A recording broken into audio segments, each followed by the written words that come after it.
Welcome to the Salmon Runs YouTube. Enjoy the video. You start by verifying prerequisites and creating both projects. Install Node.js, npm, Flutter, and an editor, then scaffold a Node/Express app and a Flutter app. Once done, add Express and cores to the Node project and the HTTP package to Flutter.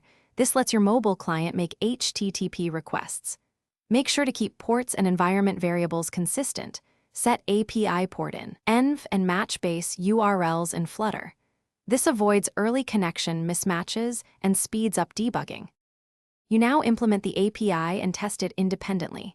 Define clear routes such as get/health and post/auth, and always respond with JSON and proper status codes so the Flutter app can handle responses predictably. Once done, enable cores for your development origin and use Express JSON to parse requests.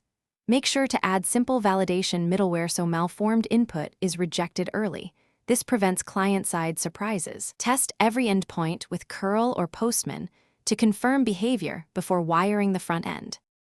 You finish by wiring the app to the API and handling real-world errors. Create a reusable service class in Flutter that uses HTTP client and a single base URL. This keeps requests consistent. Once done, make async calls with try/catch, convert JSON to typed models, and update UI via setState or a state management solution.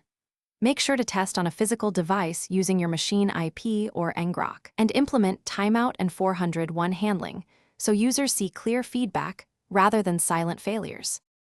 Thanks for watching. Consider subscribing if we helped you.